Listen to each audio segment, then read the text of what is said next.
identify as conservative. I have traditional values. I believe and understand the importance and the value of family and motherhood in society. But the idea of having kids right now or anytime soon terrifies me. It scares the living daylights out of me. Is that so wrong to say? So to set the scene and to put things into perspective, I feel like there are two very loud but opposite voices when it comes to this conversation. You have the more conservative traditional side, which is the side I see the most of, where they really emphasize on this idea that motherhood is the highest calling and the ultimate purpose for a woman, to have kids young and to have a lot of them, that having a career pales in comparison, and that in general, children are the greatest gift and reward to a woman's life, and that a woman's life is better with kids than without kids. And then you have the more progressive, maybe even hyper-feminist, child-free movement side, where they tend to highlight the more negative aspects of motherhood and having children. That children are a burden, an inconvenience, a disruption, a hindrance to a woman's life and goals and passions and dreams and all the things. There's this emphasis on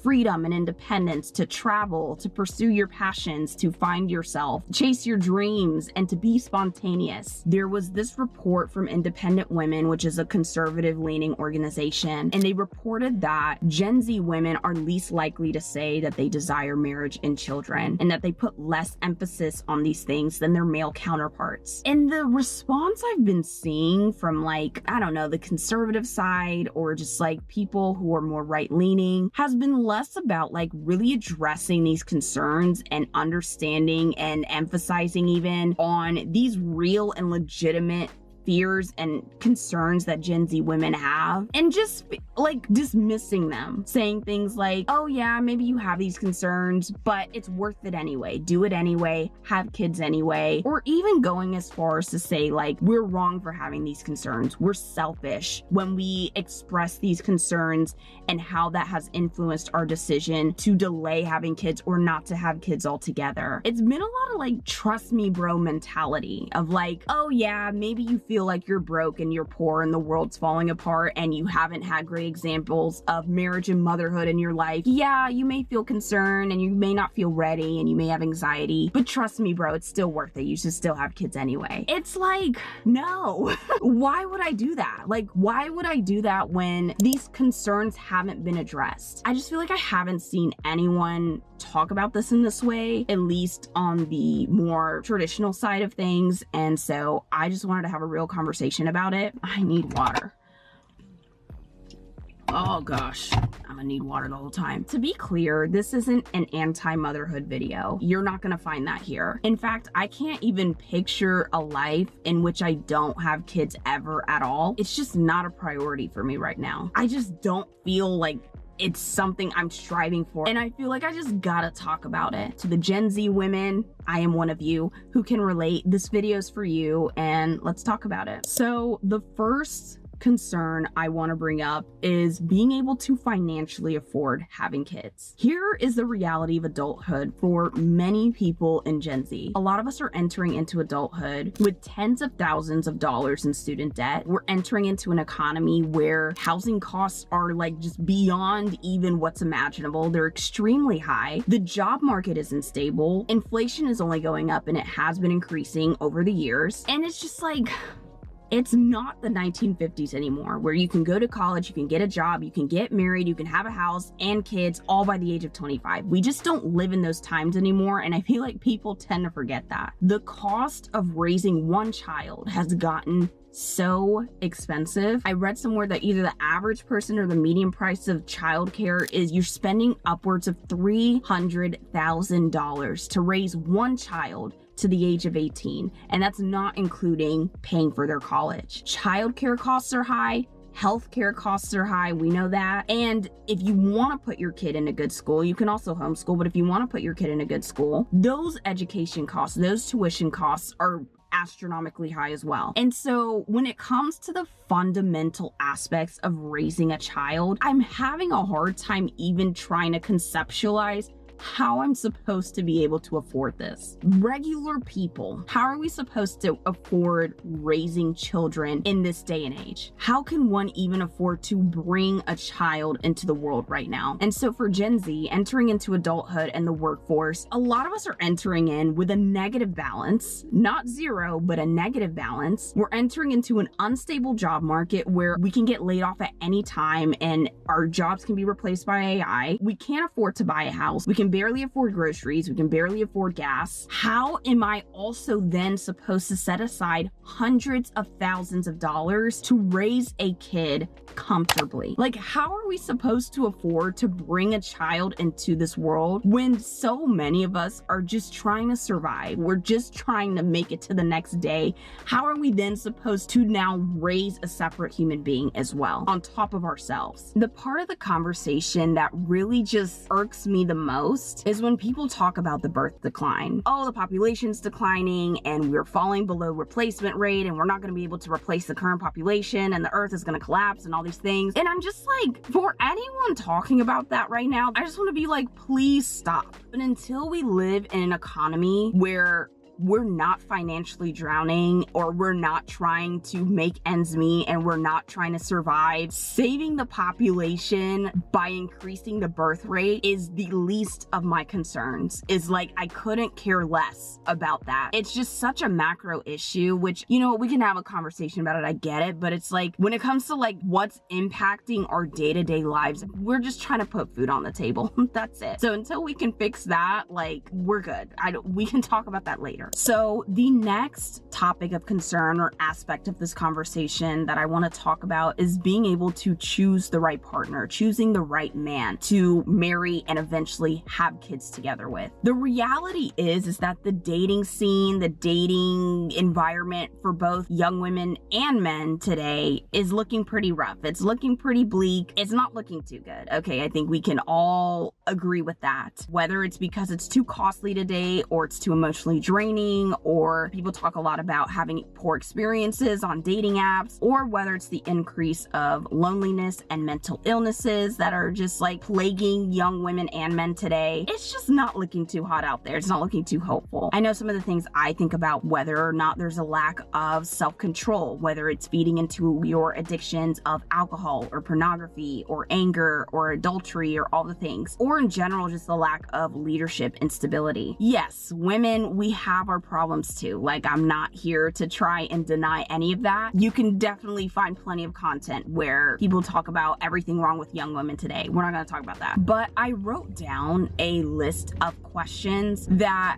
I want to comfortably be able to say yes when it comes to like finding the right person to have kids with before I have their kids, okay? So I'm gonna read off of my phone because I wrote them down, but these are the questions that I want to be able to answer confidently and say yes to before I think about having kids with someone. So the first question, do I feel safe with him? I want to be able to feel comfortable enough to raise children knowing that I'll be protected and provided for, and my children will be too. The next question, do I trust him fully? Am I confident in the person he is? Am I confident in his ability to lead our family? Am I confident that he won't do anything detrimental to destroy our family? Will he be a good father? I think this is really important. Will he be a good example for our children in teaching them what true masculinity looks like? How to treat a woman? How to instill good morals and values in our children? Can I rely on him long term? Can I trust that he'll be able to commit to this family and relationship, that he will lead our family to overcome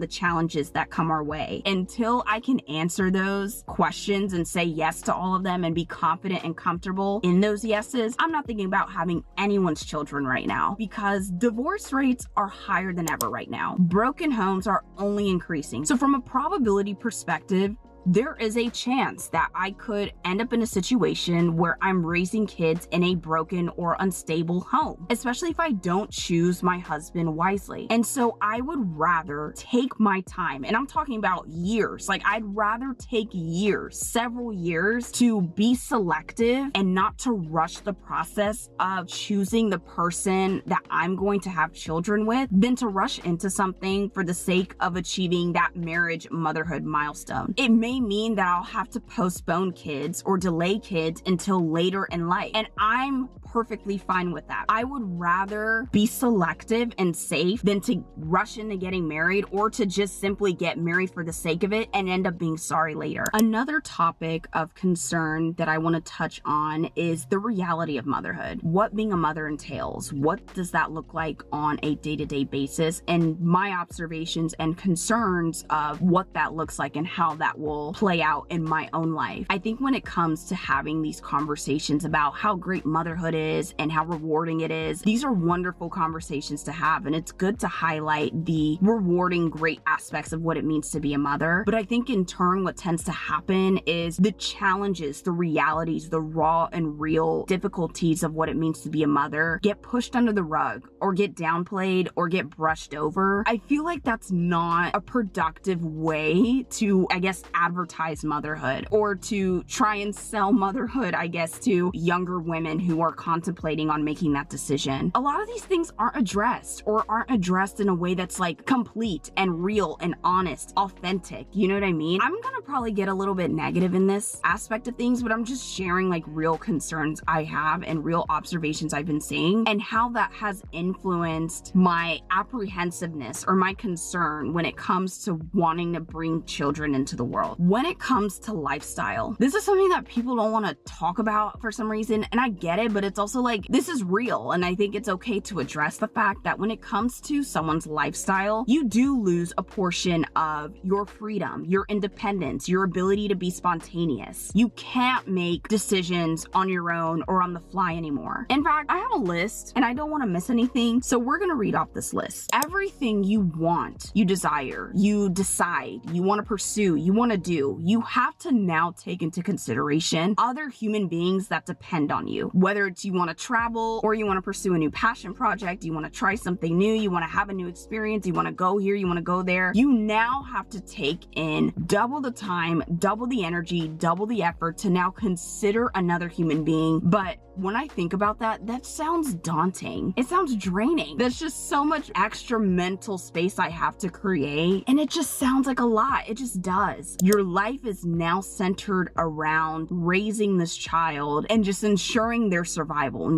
keeping them alive. And so any goals, passions, career achievements, hobbies that you want to pursue will have to take a major backseat. It becomes much harder to pursue these things because yes, a child can be rewarding to have and to bring into your life, but it's also demanding. It's demanding of your time. It's demanding of your energy. Another aspect of this that I don't think gets talked about enough is just the day-to-day challenges of raising a child as a mother. I think these are real, common, expected challenges that all mothers or expectant mothers are going to have to face. And I think it's important that we have real, honest conversations about them instead of just like dismissing them altogether or not talking about them or sweeping them under the rug. When I look at these things, when I look at these challenges, I get scared, okay? I get apprehensive about having to put myself through that, having to go through that, having to deal with that on a day-to-day basis, especially when they're younger. I'll go through the list of challenges that I've observed of raising a child on a day-to-day basis. A lot of these apply to when they're younger. That's the stage of life you start with first when it comes to raising a child. And I'm just like, I am not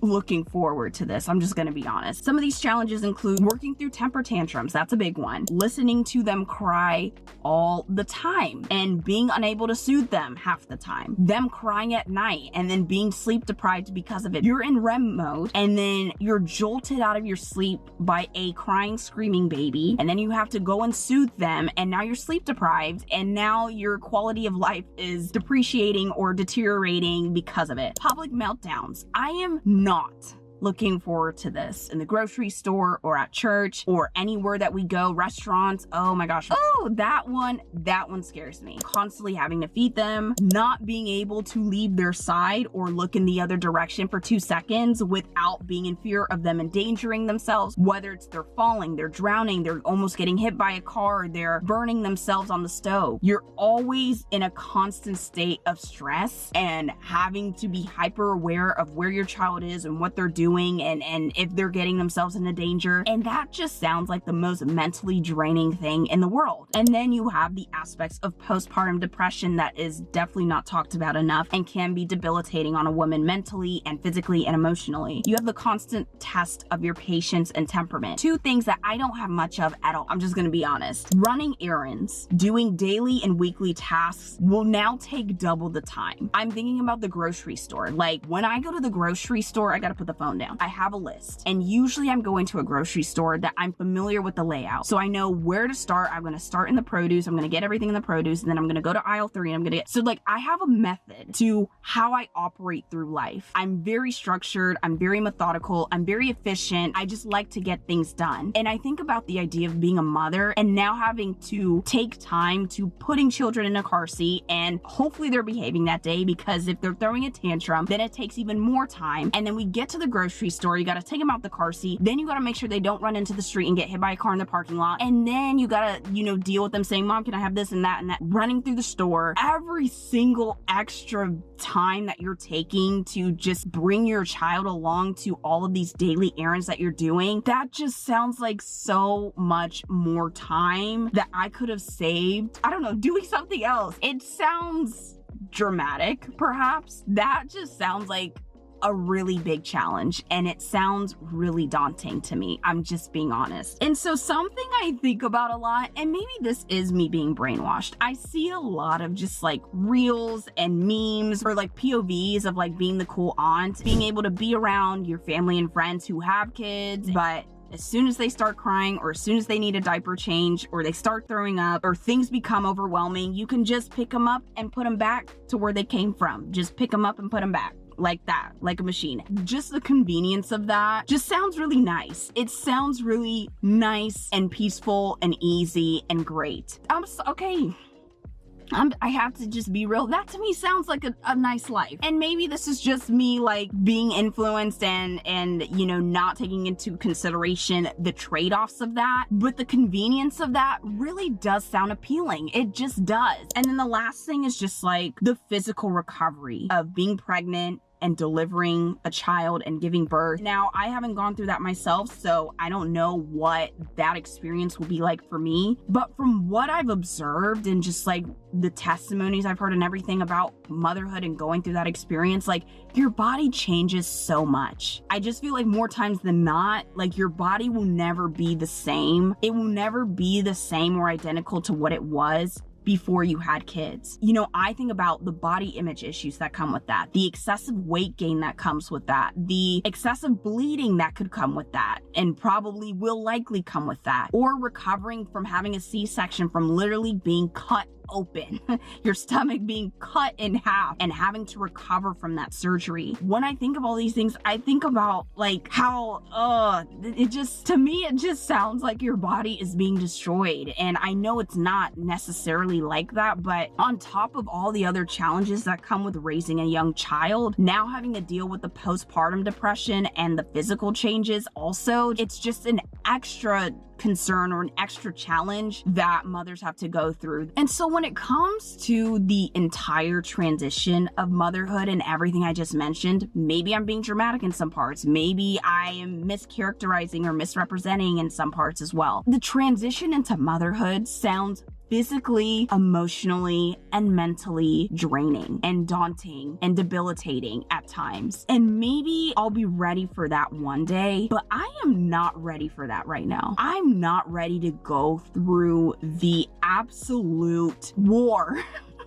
I don't know how else to describe it. War to go from being pregnant to then bringing a child out on the other side and now having to raise that child. That just sounds like the most uphill battle, and I'm not ready for that right now. That just does not sound like something I want to go through anytime soon. That's just how I feel, okay? So the final topic of concern that I want to talk about, and this is more like big picture than anything else I think that I've touched on here, and that is being able able to explore your passions, your purpose, and your identity as an individual person. And so when it comes to the messaging directed towards young unmarried women, you hear a lot about how your value and how your ultimate purpose is found in being a mother. And for a lot of reasons, I just feel like that's unfair and untrue. Your purpose and your life and your identity and your value, in my opinion, isn't tied to being a wife or being a mother. It doesn't begin when you get married and end when your kids are out of the house. We need to start talking more about just like, what about all of that time before and after that period? Like, motherhood's meaningful. It really is. And it's a beautiful thing, but it's not the only source of purpose in a woman's life. There is more to life for a woman than pursuing motherhood, and I just wish that was communicated more. Many unmarried women like myself, we have goals, we have dreams, we have ambitions, we have passions that we want to pursue. We value financial freedom. We want to see the world and create new and exciting memories and experiences. We want to achieve certain career goals and have the time and the attention and the energy to dedicate to achieving those career goals. I know this is a season that I'm in right now. I want to be able to find my identity as an individual, as a singular person, outside of being a mother, outside of being a wife, being able to find myself, what I value, what I believe, what I want out of life, who I am, my personality, my interests, my strengths, my weaknesses, and being able to be confident and secure in those things before now shifting my life to bringing a child into the world and raising that child. I want to be secure in myself. I want to be secure in who I am. And I don't think there's anything wrong with dedicating time to pursuing those things and to exploring and discovering those things. Because the reality is, this is another thing that I don't feel like is talked about in a realistic way, is that kids shift your priorities. Having kids makes it extremely harder, if not impossible, to go and pursue these things. That time, that energy, that effort, that attention that you would use to go and pursue these things is now being allotted and is now being shifted towards raising children. And raising children, like I said earlier, is such a demanding role. Like, it's demanding to be a mother. It is. And maybe as they get older, it becomes less demanding. It's a trade-off, and it's a real trade-off, and it's a trade-off that I feel like it's downplayed a lot. Raising children for a lot of young women today may not be compatible with the goals and the lifestyle that they want or that they currently have. And I don't see anything wrong with waiting until you're financially or personally stable before adding kids into your life. And then when it comes to just like the conversation of like, you can do both, you can have a career and be a mom, you can pursue your passions and your identity and be a mom. You don't have to give up your dreams, you don't have to give up your goals. When you're a thriving podcast host or a thriving CEO, it's easy to maintain a career of that magnitude when you have the financial resources to outsource some of the tedious, monotonous, mundane tasks that then allow you to thrive in your career. It's not as simple as like, you can achieve these great big things and also be a mother. Most of the people who I feel like are really advocating for this also can afford to have help. They can afford to have nannies and assistants and childcare and nurses and all the things. A lot of us who are looking at the top, who are looking from the bottom, we can't afford those things. It becomes harder to divide that time and that energy and those resources when it's just you trying to thrive in your career and raise children at the same time. So it's a different situation. And so when it comes to that perspective, I think it's a very out of touch perspective to have. It just feels very privileged. And I hate to use that word. If you are financially secure, of course you're going to say those things. But that's something that most young Gen Z women who are expressing these concerns don't have. We're just trying to make it. And I wish like people were more honest about that. Another response that I touched on earlier was just the whole trust me bro thing. Just like the assumption that most women will enjoy being a mother because it worked out for them. You won't be ready, but it's worth it. It was worth it for me. I wasn't ready, but it was worth it, and it's great, and I love being a mother, so it probably is going to be worth it for you. But what if it's not? What if I'm apprehensive, I bring a child into the world anyway, and my intuition ends up being right, and I end up regretting it? Yes, maybe it worked out for you, but that doesn't mean it's going to work out for every woman. The reality reality is bringing a child into this world is a huge, irreversible decision. It's one that you can't take back once and if you realize it's not for you. And so making a decision like that, I feel like requires a lot more than just taking someone's word for it. I don't want to be in that position, and I don't want to put a child through that either. I don't want to put a child in that position. I also feel like we're only hearing one perspective. We're hearing the perspective of the women who are happy to be mothers, but it's rare to hear publicly about the opposite perspective of women who became mothers and ending up regretting it. Not necessarily that they hate their child or wish their child wasn't born, but just overall regretted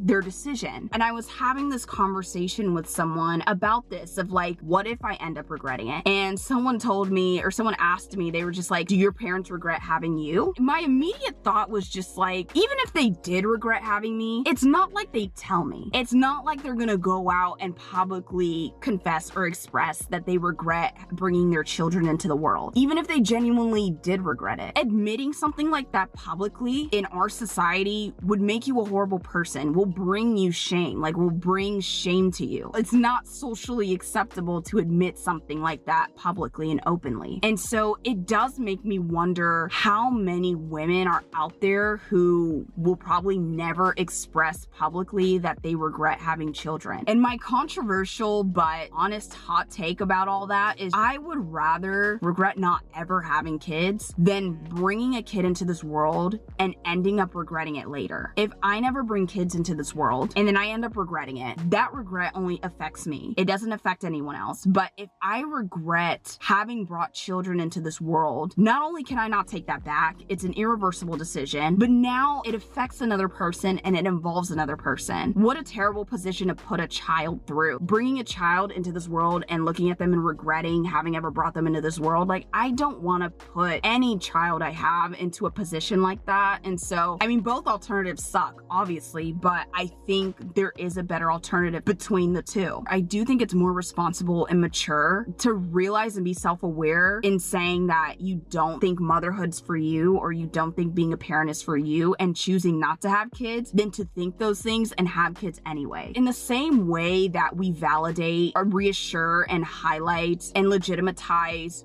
women who desire to be mothers and are confident and are sure that they want to be mothers, the opposite can be true as well. If there's a woman who is sure in the fact that they maybe wouldn't be a good mother or that they don't want to be mothers and don't have that desire, I think that's okay too, and that's just as legitimate. Maybe you disagree with it, maybe you wish that they felt the other way, but that's just as legitimate of a conclusion to come to as the opposite perspective. And so I think that's important to highlight too. Okay, so we've made it to the end. And my final thoughts is that I don't have an anti-motherhood stance, and I want to reemphasize that because I think it's important. But for me at this time, when I think about having kids, I see it more as like a duty and like a moral obligation. Right now, I don't feel any personal like enjoyment or excitement of being a mother. I do hope that changes though. I do think motherhood's a beautiful thing from God. It's a beautiful thing for a woman to experience from God. And it could definitely bring a new level of purpose and fulfillment in a woman's life. I do believe that. But I think what it comes down to, and the root of this video, is that I am not ready to be a mother. I very much value my freedom and my independence. I value having complete control of my time and being able to do whatever I want with my time, my money, my effort, my attention, my energy. I do want to take the time to hit certain goals that I have before bringing a kid into the world. I want to travel. I want to experience the world. I want to make time for that. I want to have time for that. I don't think there's anything wrong with saying that, because while you can still do all of these things while being a mother, it's just different. You're gonna have to really be wise with your time. You're going to have to be more careful with your time and what you allot your time to. Your time is more divided. It just is. And so if a woman wants to delay kids until later or never have kids at all, and they accept the risks and the consequences that come with it, I don't see anything wrong in making that decision. You know, I've had certain conversations like this with that perspective in mind, and people look at me like I have three heads. They look at me like I'm making the the gravest mistake I could ever make. And some of them are even as dramatic to say that like I'm being fed propaganda, being brainwashed. I'm just like, what if I just have a different perspective about this? What if I just have a different opinion? And it has nothing to do with being brainwashed about anything. Like, what if I just came to the conclusion on my own and I just have a different perspective than another woman out there who desires to be a mother right away? Is it really that big of a deal? Is it really that wrong to like want to wait a few years, many years even, before I start having kids? I just don't think there's anything wrong or evil or demonic about that. I don't know. I feel like there are conversations that we can have that are independent of like eventually becoming a mother and eventually being married for those who want to have it, but instead centered around who we are as individual beings, who we are as individual people with our own lives. I wish there were more conversations from that angle and from that perspective. And so if you relate to what I'm saying, maybe I put this video out and I'm the only one that feels like this and everyone's just like, girl, you're crazy. That's cool. That's okay too. Just know if you feel a similar way, just know that I'm with you. I feel you. I know what that feels like. You're not alone in feeling that way at all, but we're gonna be all right. We're gonna be okay. Everything's in God's timing at the end of the day. I am currently in this season where I'm just like not letting society or even family or friends or whoever pressure a certain timeline on me. And I get it. We have a biological clock, so I get it. But it's like there's a lot of unnecessary pressure around achieving certain milestones of marriage and motherhood that don't need to be that strong. We don't need that much pressure. For anyone who maybe resonates with the video, or maybe you don't and you have a different perspective that you like to share, I'd love to hear what you have to say. Hopefully this video can help spark a conversation that I've been wanting to have for a long time without feeling wrong or evil or crazy or strange or yeah. I want to thank you guys for watching. Thanks for sticking to the end. I don't know how long this video is going to be, but thank you for sticking to the end. Make sure to like and subscribe for more conversations like these. I have a lot of thoughts that I've been keeping up here that I look forward to sharing with you guys, and let me know what you guys think, and I'll see you guys in the next one. Bye. My voice is gone. It's so gone.